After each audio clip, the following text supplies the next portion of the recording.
Hello नमस्कार दोस्तों, स्वागत है आप सभी का आज की ताजा और बड़ी खबरों में। आज की तमाम बड़ी खबरों में दोस्तों हम आपको बताने वाले हैं कि किस राज्य में जो है 40 ट्रेनें जो है अगले 7 दिन तक यानी कि एक सप्ताह तक रोजाना 40 ट्रेनें जो है चलाई जाएगी और किस राज्य की सरकार बिना राशन कार्ड के लाखों लोगों को मुफ्त राशन देगी। साथ ही आपको बताने वाले हैं कि किसानों और जनधन खातों में सरकार ने किन किन लोगों को पैसे भेजे हैं। लेकिन दोस्तों खबरों पर चलने से पहले अगर आपने अभी तक हमारे चैनल को सब्सक्राइब नहीं किया है तो लाल बटन को दबाकर चैनल को सब्सक्राइब जरूर करें, साथ ही वीडियो को लाइक करना ना भूलें। चलिए बिना देरी किए चलते हैं आज की तमाम ताजा तरीन खबरों की तरफ।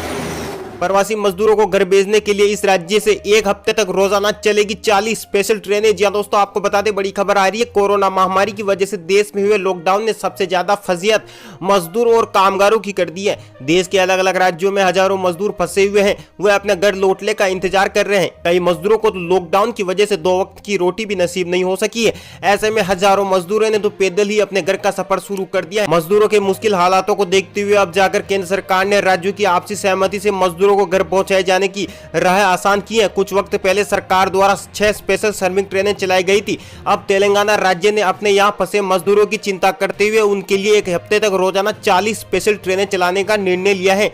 इन ट्रेनों को चलाने की शुरुआत मंगलवार से होने जा रही है। 40 स्पेशल ट्रेनों से घर पहुंचाएंगे। तेलंगाना सरकार ने निर्णय लिया है कि एक हफ्ते तक रोजाना 40 स्पेशल ट्रेनें चलाई जाएगी। इन ट्रेनों से राज्य के अलग अलग इलाकों में फंसे मजदूरों को उनके घर भेजने की व्यवस्था की जाएगी। राज्य की हाई लेवल रिव्यू मीटिंग में मुख्यमंत्री के चंद्रशेखर राव, स्वास्थ्य मंत्री Etela Rajender, chief secretary Dinesh Kumar, DGP Mahender Reddy ने प्रवासी मजदूरों की समस्याओं और उनके वापस घर लौटने की इच्छा पर चर्चा की। इसके बाद ट्रेनों के संचालन का निर्णय लिया गया है। 5 मई से संचालन शुरू। जी दोस्तों आपको बता दें, तेलंगाना के मुख्यमंत्री ने साउथ सेंट्रल रेलवे के जनरल मैनेजर गजानन मलिया से निवेदन किया है कि वे 5 मई मंगलवार से 40 स्पेशल ट्रेनों को शुरू करने की व्यवस्था करें। इसके लिए केसीआर ने आईएएस अधिकारी संदीप सुल्तान और senior IPS officer Jitendra Reddy को प्रवासी मजदूरों के लिए स्पेशल ऑफिसर के तौर पर नियुक्त किया गया है। इन स्पेशल ट्रेनों में सिर्फ उन्हीं मजदूरों को सफर करने की इजाजत होगी जिन्होंने अपना नाम स्थानीय पुलिस स्टेशनों में बतौर मजदूर दर्ज कराया होगा। यात्रा की जानकारी पुलिस स्टेशन में ही देनी होगी। चलिए दोस्तों चलते हैं अगली बड़ी खबर की ओर।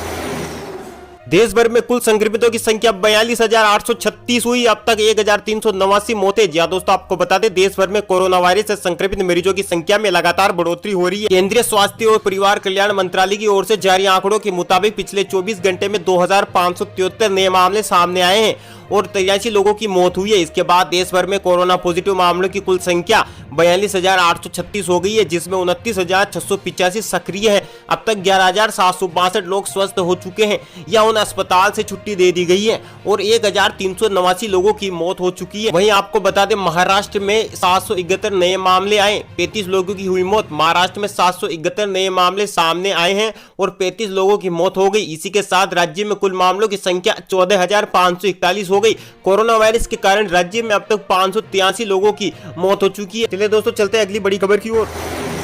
38 लाख लोगों को मई में बिना राशन कार्ड के मिलेगा मुफ्त राशन। सरकार ने लिया ये फैसला। जी दोस्तों आपको बता दें, दिल्ली सरकार ने लॉकडाउन में आम जरूरतों को राहत पहुंचाने के लिए कई कदम उठाए हैं। सरकार ने फैसला लिया है कि मई महीने में 38 लाख ऐसे लोगों को मुफ्त राशन बांटा जाएगा जिनके पास राशन कार्ड नहीं है। बिना राशन कार्ड वाले उन्हीं लोगों को राशन दिया जाएगा जिन्होंने ऑनलाइन आवेदन करके राशन ई कूपन ले लिया होगा। गेहूं और चावल के साथ मिलेगी कोरोना रिलीफ किट। जी दोस्तों आपको बता दें, सरकार की ओर से दी गई जानकारी के मुताबिक मई में 38 लाख लोगों को प्रति व्यक्ति 4 किलो गेहूं और 1 किलो चावल दिया जाएगा और हर परिवार को कोरोना रिलीफ किट मिलेगी जो राशन कार्ड धारकों को दी जा रही है। कोरोना रिलीफ किट में 1 लीटर रिफाइंड तेल, 1 किलो छोले चना, 1 किलो चीनी, 1 किलो नमक, 200 ग्राम हल्दी पाउडर, 200 ग्राम धनिया पाउडर, वहीं 200 ग्राम मिर्च पाउडर और 2 बार साबुन मिले। वहीं आपको बता दें, ई रिक्शा वालों को भी मिलेगी राहत। दिल्ली सरकार ने लॉकडाउन की वजह से आर्थिक संकट से जूझ रहे पब्लिक सेवा वाहन चालकों को वित्तीय मदद दे रही है। दिल्ली सरकार की ओर से दी गई घोषणा के मुताबिक पीएसवी चालकों को 5-5 हजार रुपए की एक मुश्त किस्त राशि उनके बैंक खाते में भेजी जा रही है।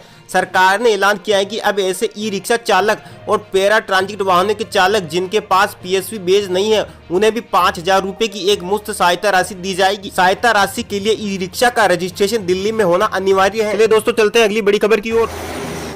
दिल्ली में आज से 70% महंगी मिल रही है शराब। खरीदने के लिए सुबह से लगी लाइनें। जी हाँ दोस्तों आपको बता दें, राजधानी दिल्ली में आज से शराब पहले की तुलना में काफी महंगी मिल रही है। दरअसल दिल्ली सरकार ने शराब पर 70% स्पेशल कोरोना फीस लगा दी है। इससे आज से दिल्ली में शराब एमआरपी से 70% अधिक महंगे दर पर मिल रही है। शराब महंगी हो या ना, इसे खरीदने वालों में कमी नहीं हो रही है। यह इसलिए कहा जा रहा है क्योंकि आज सुबह से ही दिल्ली में शराब की दुकानों के बाहर लोगों की लाइनें लग गई। दुकान खुलने से पहले ही ये लोगों की लंबी लाइनें लग गई। कई जगह से तस्वीरें सामने आई हैं जहां लोग शराब खरीदने के लिए लोग लंबी लंबी लाइनों में लगे हैं। हालांकि इस बार लोग सोशल डिस्टेंसिंग का पालन करते हुए भी नजर आ रहे हैं। इससे पहले सोमवार को जब 40 दिन बाद शराब की दुकानें खोली गई तो स्थितियां काफी खराब हो गई थी। दुकानों के आगे लंबी लंबी लाइनें लग गई थी और लोगों ने सोशल डिस्टेंसिंग का पालन भी नहीं किया। चलिए दोस्तों चलते हैं अगली बड़ी खबर की ओर। दिल्ली में पेट्रोल ₹1.67 और डीजल ₹7.10 प्रति लीटर हुआ महंगा। दिल्ली सरकार ने वेट में किया इजाफा। जी हां दोस्तों, आपको बता दें कुछ छूट के साथ तीसरे चरण का लॉकडाउन शुरू होते ही देश के बड़े महानगरों में पेट्रोल डीजल की कीमतों में उछाल आना शुरू हो गया है। सोमवार को चेन्नई में पेट्रोल में ₹3.26 तो डीजल में ₹2.51 की बढ़ोतरी दर्ज की गई थी। और अब मंगलवार को राष्ट्रीय राजधानी दिल्ली में भी पेट्रोल डीजल की कीमतों में भारी बढ़ोतरी दर्ज की गई है। दिल्ली में मंगलवार को पेट्रोल के भाव में ₹1.67 प्रति लीटर की बढ़ोतरी हुई है, जिससे दिल्ली में 1 लीटर पेट्रोल का भाव ₹71.26 प्रति लीटर हो गया है। वहीं दिल्ली में डीजल की कीमत में ₹7.10 प्रति लीटर की बढ़ोतरी हुई है। इस उछाल से अब डीजल दिल्ली में ₹69.39 प्रति लीटर पर बिक रहा है। दिल्ली सरकार द्वारा वेट में इजाफा करने से पेट्रोल डीजल की कीमतों में तेजी देखने को मिली है। दिल्ली में पेट्रोल पर वेट को 27% से बढ़ाकर 30% कर दिया गया है, जबकि डीजल पर वेट को करीब दोगुना कर दिया गया है। यह पहले 16.75% था, जिसे अब 30% कर दिया गया है। लॉकडाउन के कारण दिल्ली सरकार को राजस्व में भारी नुकसान हुआ है, इसलिए सरकार पेट्रोल डीजल पर वेट बढ़ाकर अपने राजस्व में वृद्धि करना चाहती है। चलिए दोस्तों चलते हैं अगली बड़ी खबर की ओर। जनधन खाता धारकों के लिए खुशखबरी, सरकार ने देना शुरू किए ₹500 की दूसरी किस्त। कोरोना वायरस के चलते देश में जारी लॉकडाउन के चलते गरीब परिवारों को आर्थिक दिक्कतों का सामना न करना पड़े, इसलिए केंद्र सरकार ने गरीबों के लिए चलाई जा रही आर्थिक सहायता वाली योजनाओं की किस्त को उनके अकाउंट में डालना शुरू कर दिया है। सरकार लॉकडाउन में अब जनधन योजना के तहत गरीब परिवारों के अकाउंट में दूसरी किस्त जमा करना शुरू कर चुकी है। इस योजना के तहत गरीब परिवारों के अकाउंट में ₹500 की किस्त डालेगी। बता दें कि केंद्रीय वित्त मंत्री निर्मला सीतारमण ने देश में लॉकडाउन की घोषणा होने के बाद 26 मार्च को इसकी घोषणा की थी।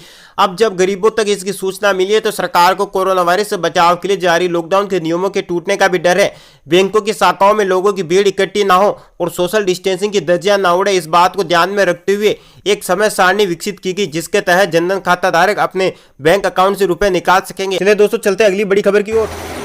प्रधानमंत्री किसान सम्मान निधि योजना, 9.5 करोड़ किसानों को मिला लाभ। देश के आर्थिक तौर पर कमजोर किसानों को राहत राशि प्रदान करने के लिए केंद्र सरकार ने प्रधानमंत्री किसान सम्मान निधि योजना पीएम किसान सम्मान निधि स्कीम की शुरुआत की है। इस योजना के अंतर्गत अब तक 9 करोड़ से ज्यादा किसानों ने अपना रजिस्ट्रेशन करा लिया। इस योजना के अंतर्गत केंद्र द्वारा हर लाभार्थी किसान को सालाना 6,000 रुपए की राशि सीधे बैंक खाते में जमा कराई जाती है। ये राशि 3 किस्तों में जमा होती है। इस बार लॉकडाउन के बीच किसानों को राहत देने के लिए केंद्र सरकार ने किसानों को अप्रैल में ही पहली किस्त दे दी है।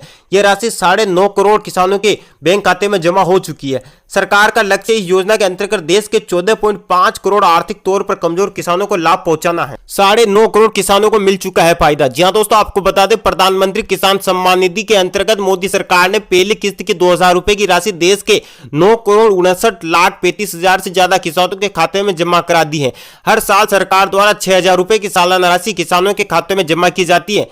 देश के लगभग 5 करोड़ किसान अभी भी इस योजना से वंचित। स्कीम के लिए ऐसे करें ऑनलाइन रजिस्ट्रेशन। पीएम किसान सम्मान निधि योजना के तहत ऑफिशियल वेबसाइट लॉन्च की गई है, जिस पर जाकर रजिस्ट्रेशन की प्रक्रिया की जा सकती है। इसके लिए सबसे पहले www.pmkisan.gov.in पर जाकर आप रजिस्ट्रेशन कर सकते हैं। दोस्तों चलते हैं अगली बड़ी खबर की ओर। श्रमिक स्पेशल ट्रेनों ने 70,000 लोगों को घर पहुंचाया। जानिए रेलवे की क्या है तैयारी। जी हां दोस्तों, आपको बता दें कोरोना वायरस महामारी को देखते हुए देश भर में 17 मई तक लॉकडाउन किया गया है। ऐसे में गृह मंत्रालय के निर्देश के बाद देश भर में फंसे हुए प्रवासी मजदूरों, तीर्थयात्रियों और छात्रों को उनके घर तक पहुंचाने के लिए भारतीय रेलवे राज्य सरकारों की मांग पर उनके नागरिकों को राज्य तक पहुंचाने के लिए श्रमिक स्पेशल ट्रेन चला रहे हैं। रेल के वरिष्ठ अधिकारियों के मुताबिक अब तक 62 श्रमिक स्पेशल ट्रेनें चलाई जा चुकी है। मंगलवार को 13 और ट्रेनें चलाई जा सकती है। अब तक 70,000 लोगों को इन ट्रेनों के जरिए उनके राज्य तक पहुंचाया जा चुका है। मांग को देखते हुए रेलवे 17 मई तक 300 तक ट्रेनें चला सकता है। राज्यों की मांग को ध्यान में रखते हुए रेलवे ने पूरी तैयारी कर रखी है। इस तरह मिलेगा श्रमिक एक्सप्रेस का टिकट। रेलवे की ओर से चलाई जा रही है श्रमिक स्पेशल ट्रेनें राज्यों की मांग के आधार पर चलाई जा रही है। ऐसे में इन ट्रेनों में सिर्फ उन यात्री को ही ले जाया जा रहा है जिनकी सूची राज्य की ओर से रेलवे को दी जा रही है। सभी राज्यों ने अपने नागरिकों को निकालने के लिए रजिस्ट्रेशन की सुविधा शुरू की है। ऐसे में अगर आपको इन स्पेशल ट्रेनों के जरिए अपने घर जाना है तो आपको अपने राज्य की ओर से शुरू की गई सुविधा के तहत रजिस्ट्रेशन कराना होगा। आपके राज्य के जरिए ही आपको ट्रेन में यात्रा के लिए टिकट दिया जाएगा। जानी कौन देगा किराया? जी हाँ दोस्तों, आपको बताते सरकार की ओर से दी गई जानकारी के मुताबिक श्रमिक ट्रेनें राज्यों के अनुरोध पर चलाई जा रही है।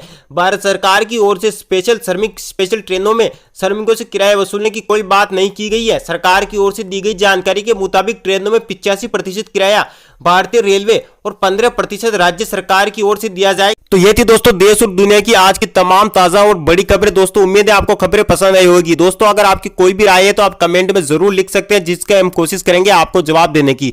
साथ ही दोस्तों आपको यह भी बता दें कि देश और दुनिया की तमाम ताजा और बड़ी खबरों के लिए लाल बटन को दबाकर हमारे चैनल को सब्सक्राइब करना ना भूलें। अभी के लिए इतना ही दोस्तों, मिलते हैं कुछ देर बाद फिर अगली बड़ी खबरों में। तब तक के लिए नमस्कार, जय हिंद, वंदे मातरम।